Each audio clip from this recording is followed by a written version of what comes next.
Ayan mga kalangis, ayan taon na naman bago bumalik tong ating customer na ginawa nung araw. Mula uli Bulacan, ayan. Valenzuela. Ang problema naman ito ngayon ay laging namamatay sa andar. Chichikin natin. Tara mga kalangis, samahan nyo po ako.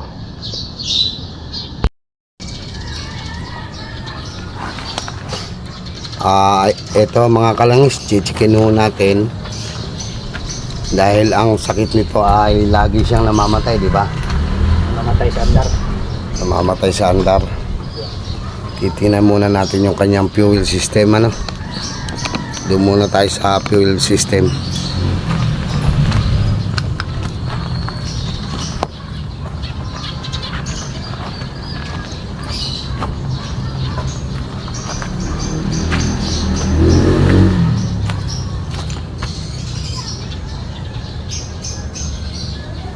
Meron nga, Jis.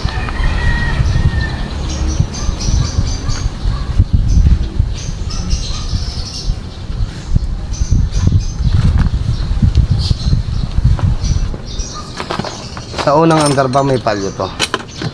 Oh, palyo. Pag nakamataas ang RPM, hindi. Pero pagka, ano na, ibalik ko sa normal boss yung kan. Mamaya. RPM, isagad ko. Namin yung drop sheet ulit.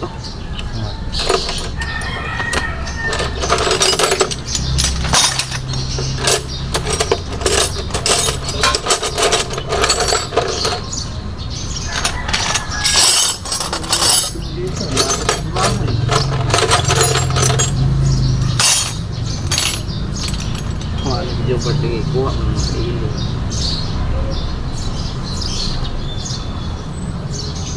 Nara dito kaili. Ha?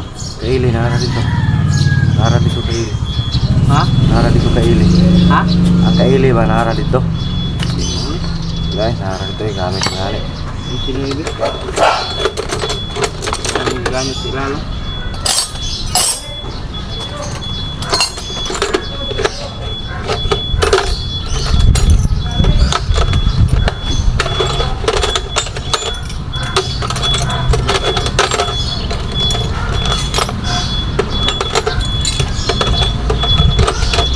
Basura to na paggawas to.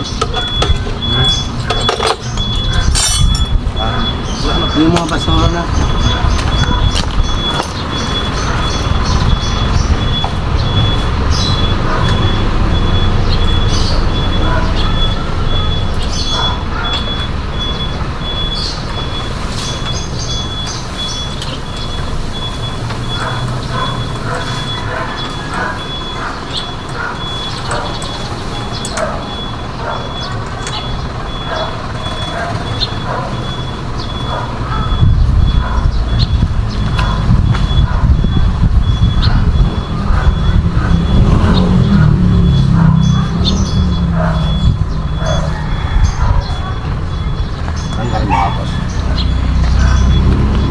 Sa kanya tol ba?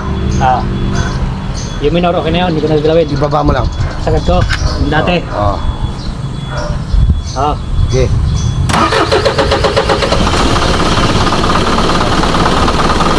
Alisin mo na, ganda ng minor. Nakababayan. Ha? Andar. Mabago pa yan. Nakababayan. Tais. Yan. Ibaba mo ulo.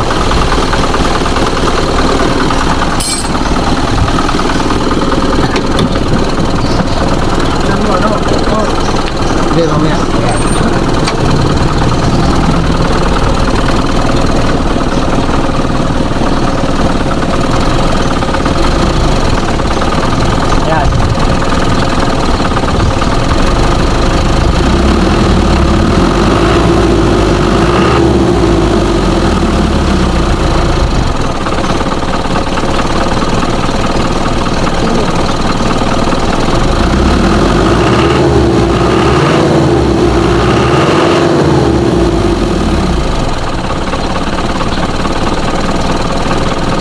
Sa river man. Buksan ko.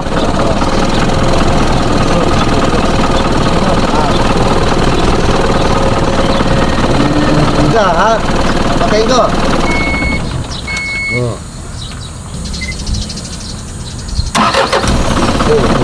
Yan, tayo. Maganda naman ah.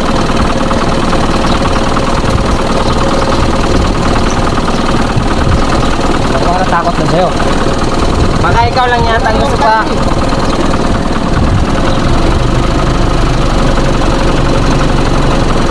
Yung RPM niya, hindi delay. Hindi, oh.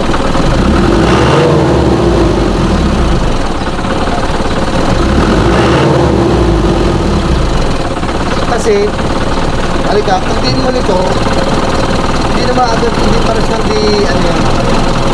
Oo, kasi yung kaya nilang pagkuhan niya, gising ng sundalo eh. Pagka na eh. Bigla na lang, parang action na mamamatay. Bigla na lang yan. Tulad yan, bitawan niya. Parang steady pa rin yung minor niya. Pero nung kami, pag pinan niya, lapakan o tapos pinatawan, parang medyo langanin na siya. Nakain na patay ka kanina, dalawa. Ha? Nakakigo. Sabi may hangin na yun. Kunin mo nga lisensya ko. Mga kalangis, i-road test muna natin. Ayan, maganda umandar yung kanyang makina. Wala ko tayong ginalaw. Ayan. Titingnan ho natin kung bababa yung kanyang diesel dahil nagpalit lang ho siya ng fuel filter. Iyan na ho naging problema niya. Ayan. So wala ko tayong ginalaw na iba kundi binilid ko lang ho yung kanyang fuel filter. Ayan, napakaganda ho ng minor. I-road test ho natin.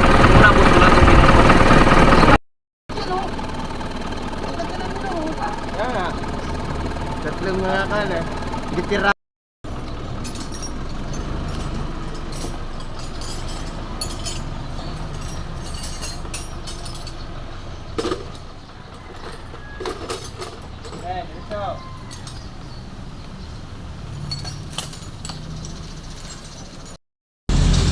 Magandang gabi mga kalangis. Ayan, ginabi ho tayo dahil 3 ulit kong pinaroad test yung kanilang unit. Hindi ko sila pinaalis ng isang gawaan lang para sabing okay na agad. 3 ulit kong pinaroad test ng malalayo para malaman kung gaano nakatino yung kanilang unit. Ito yung driver, siya ho ang magsasalita. Ayan, siya po si Wendell. Wendell. Ayan. Wendell Solis. Ayan, Solis, ayan. Anong masasabi mo po sa unit mo? Salamat. Guys, unit namin na bumalik na sa dati. Yung hatak niya lumakas. Yung pamamalyo niya okay na, hindi na namamatay. Yun. Tapos yung computer box, Oh. shout out sa mekaniko na nag-diagnose sa Caloocan. Hindi ko na sasabihin yung pangalan. Yung sabi niya sira daw yung computer box ko. Tapos yung injector may backleak daw. Kaya namamalyo ang andar. Pero salamat kay Kalangis. Nagawa niya ng paraan. Wala kaming biniling pyesa. Nakailang road test ka, boss? 3 road test namin na medyo malayo din. Hindi na mamatay yung makina. Yung minor niya bumalik na sa dati. 0-0 na. Hindi na siya namamatay. Normal na siya. Lumakas na hatak. Ang ibig sabihin po ng ating driver ay yung idle up niya, naka-off talaga yung idle up niya, pero yung minor niya sa RPM ay naka 600 talaga. Normal. Ayan. Kung ano po yung nakita nyo sa video, yun lang po ang aking ginawa. Kaya ho sila ginabi at para ho ma-road test talaga na ilang road test bago ko sila pauwi ng Valenzuela. Kaya nagpapasalamat ako kay Wendell. Ayan, dito kay Kuya. Talagang sa ako'y gabi na sila umuwi para naman makalipas sa traffic. At pangalawa ay marutis na maigi yung kanilang unit. Mag-iingat kayo lagi sa biyahe at magandang gabi sa inyo.